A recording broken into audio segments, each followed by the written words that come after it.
Okay, guys, so the Microsoft Flight Sim 2024 Tech Alpha has been out. It closed, and if you didn't get the window to use it, don't worry, guys. We're only 4 weeks away from the release of Microsoft Flight Sim 2024. So I do want to give you my impressions, some of the feedback, and some things I saw online, just because I thought it was pretty interesting. But let's dive right into it. Here we go. Now, quick note, guys, if it's your first time here, my name is Jose. I'm an air traffic controller in real life, and I love everything aviation flight sim related. In fact, I actually was invited by Microsoft to check out Microsoft Flight Sim 2024 at the World Preview event in Arizona. So I'll link that below. You guys can check that later. But note this, guys, the Tech Alpha was essentially made for Microsoft to check a couple things. I don't know if it was server load, downloads, files, how things were running, and maybe get some feedback from the computers that were connected to the system.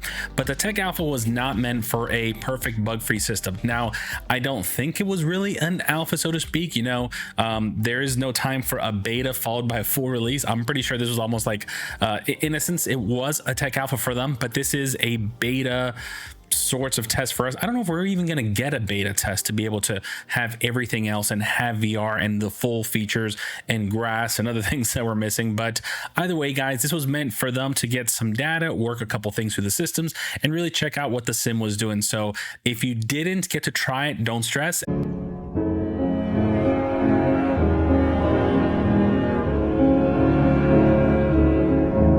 And if you did try and it was terrible, I actually had a kind of rough experience using it. I had so many CTDs, crash the desktop, and blue screens of death. Actually, no blue screens of death, but it was just nonstop crash the desktop. I mean, every time a USB item connected or disconnected, instant crash. So it was a nightmare for me.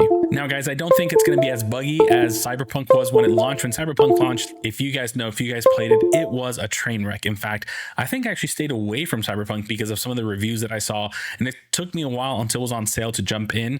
I just wasn't that excited for it. But with Microsoft Flight Sim 2024, I am in day one. I'm not worried about it. I'll take the bugs. I'm just so blown away by everything I've seen so far from myself and the community that I'm just diving in head first. If you're hesitant and you're kind of waiting to see, you want bugs fixed, you don't want to deal with certain things, take your time, watch the content, enjoy it. I think you guys are going to want to jump in though, but no rush for sure. Now, the first thing I want to talk about, and I'm going to show some B-roll footage here, is the RTX lighting, guys. When you look at this, the stunning improvements have really just increased the reflection, the shadows, the scratches on the plexiglass. It really is an amazing experience. In fact, I was able to get some really good footage from several content creators online, just showing a couple snippets here so you guys can see it.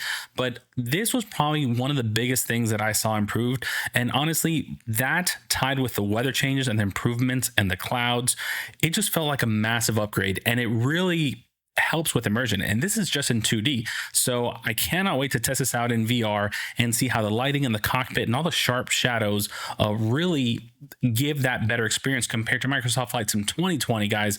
It was just jagged edges in the cockpit. It's kind of weird when you look at that. You know, everything is so crisp, and then you have like these little things that pull you out of that immersion. So I think the lighting, number one, has to be spoken about. It just, to me, was one of the biggest improvements I saw. Now, guys, number two is the increased performance we're getting. Across the board, for the most part, you've been seeing people report, hey, I'm getting really good increased performance, specifically when it comes to the load times, guys. I'm talking about, to give you an idea, I had maybe 10, 12, 15 crash desktops. I had quite a few crash desktops. Again, my computer, the way it is and all the software I was running, something was just not sitting well with it. I hope the final product's not like that. But the one thing that kept me going was how fast I went from crash a desktop back to flying. I'm talking about 1 minute and 30 seconds. And I was timing. I'm like, all right, let's see how fast this is. When previously it would take me anywhere from 3 to 4, sometimes even 5 minutes to load to the main menu for Microsoft Flight Sim 2020. Mind you, guys, this is a 12900K RTX 4090 computer with 32 gigs of RAM, DDR5 at 5200 megahertz, right? So it's no slouch. And for it to take 5 minutes simply just to get to the desktop was painful for me. And it's on an NVMe 2 drive with granted 700 gigabytes worth of data to add to the Microsoft Flight Sim file. So it was a big file, but my point is, it was painful, and I did not see that. So we'll have to wait and see when we load more complex aircraft. We'll have to wait and see when we load all our scenery and all these extra files. But either way, I am loving how fast it loads, and I think you've seen a lot of performance. Some people online were able to show some specs, and I'll have it here for you guys. So it wasn't always like this massive jump, but overall the consistency and the smooth performance is what got me. I mean, I was locked at a dead 60 FPS, and I could have gone higher probably, but it was locked to my monitor, and it was just an amazing experience, right? So I'm looking forward to that, and I think you guys will too. Now, another quick thing here is the physics, right? The physics, guys, the aerodynamics, the way that the airplane moves and feels through the air. I'm not a real pilot. I'm a VR pilot. I've done very little flying in my life, in real life. And did that make sense? I think it did. But I'll tell you what, one of the things that, content creators like myself and VR flight sim enthusiasts, we try to tell you, look, there's an improvement. There's something about when you take the same joystick and the same hardware and you're flying the aircraft, it just feels... the best way I could say, just feels heavier. It doesn't feel as sloppy. And that's one of the things, like, I don't know if you guys realize, at Microsoft Flight Sim 2020, you'd go to turn an aircraft or do something, and it just kind of felt like it was, sliding around, even on the ground. Like the way that the ground would create resistance against the gear just didn't feel right. You'd slide where you should be either tipping the aircraft or, having a much harder time turning. So I was able to pull off a really high alpha in the F-18, and I don't think I've ever been able to do that in Microsoft Flight Sim 2020, maybe DCS. Now, I don't have a video of it, but the high alpha I pulled off was pretty cool.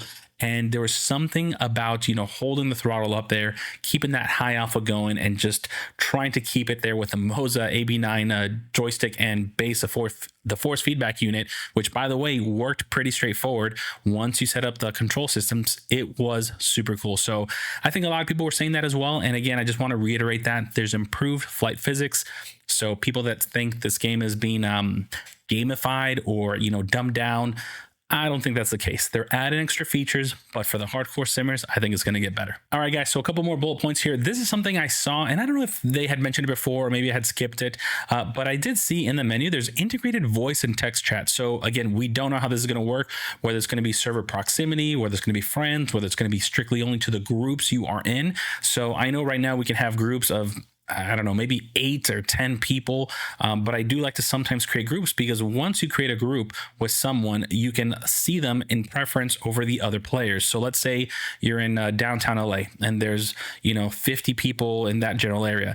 If your friend loads last, they might not populate for you visually, but once you add them to a group, that's what I have found. It brings them to the top of the priority list. Now you see your friend and you can fly together. So having the comms is going to be great. Right now, what we use is Discord. By the way, get in my Discord. Let's chat. That's where we do our group flights and we have fun on there. That's down below. But having the integrated voice chat is going to be interesting, and to see how they roll that out, right? I think there's a lot to learn here, guys. And so that's one really cool thing. All right, guys, so another big thing is the improved clouds, guys. And I've said this before, I saw this in VR and I saw this also here in 2D when I was flying around. I had overall really good experience with the clouds, very little artifacting and pixelization of the clouds. So the clouds definitely look so much more improved. There's proper shadows. There's a level of depth to these clouds that don't look like the volcanic ash. Maybe in certain scenarios they do, but I think if you guys know, the volcanic ash in Microsoft Flight Sim 2020 was wild. People complained about it. I just kind of made peace with it. It is what it is, and I enjoyed it, but I didn't quite see that as much this time around. The lightning effect was pretty cool. The lighting of the aircraft was super awesome again, but the pixelization on the clouds looks for the most part to have gone away. Now, there was a bit of artifact, and not too much, but I did see once or twice with the clouds when I had DLSS on. So keep that in mind, and we'll see how that improves over time. But it's nothing to what it was before.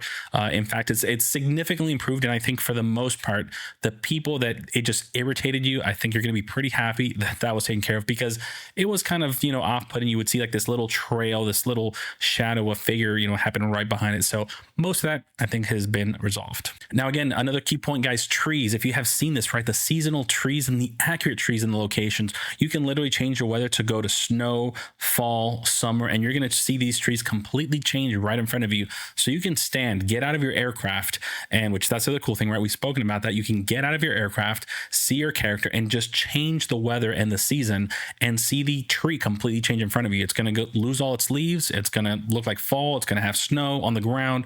So it's super impressive to see that. And I think I had asked this, and I don't think we're going to be able to see each other each other's characters in the sim, which I think that would have been great. But I don't know. I mean, I don't know if they're worried about griefing or people fooling around or doing things. It would be nice to, sprint, because sometimes you're walking around, it's kind of slow. It would be nice to jump. I mean, it would be nice to get into somebody else's aircraft.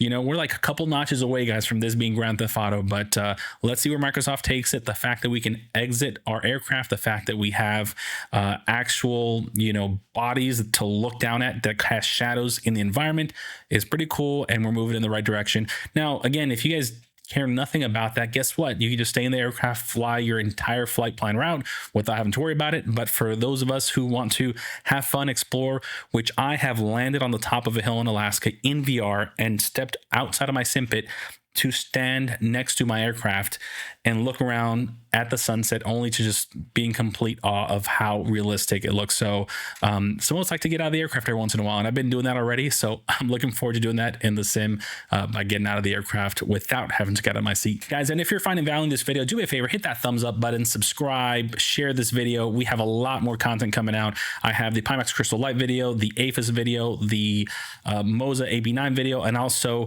I have this awesome rig right here, which if you haven't seen the setup on that, feel free to check that out. I also have a wooden setup tutorial coming up and a very special rig that's going to be coming to my channel here soon. More to come out on that later on, guys. But again, thank you for the support. I really appreciate it. But look, overall, I think Microsoft Flight Sim 2020 was good. 2024 is building on that. I am not one of these people who's going to wait. If you're hesitant, if you kind of think, well, there's bugs, there's going to be issues, and I don't want to deal with that. I don't know if my files are going to transfer over. I don't want to, lose what I have. I would say hang tight. Feel free to subscribe, watch the channel, and check out what other people are doing. I love creating content. I love flying the sim, and I jumped into alpha on 2020 when it first came out. I jumped into alpha now, and I'm an early adopter. When X-Plane puts out an update, I'm there, I'm checking it out. So I think overall we're going to be good. We're 4 weeks out. There's a lot of really big news coming out, especially from Pimax and a couple other people. So guys, I'm telling you, you want to pay attention. If you are on Xbox, guys, start working your way over to PC. I have some content coming out for you guys because I think there's a lot of people who want to fly in VR. And again, I don't want to forget about you guys. If you're on Xbox, welcome to flight simulation, but understand that PC flight simulation with VR and the extra hardware you get is just the way to go, like you see back here. So guys, welcome to the channel. Thank you for watching. My name is Jose, and I'll catch you guys next time. Peace out.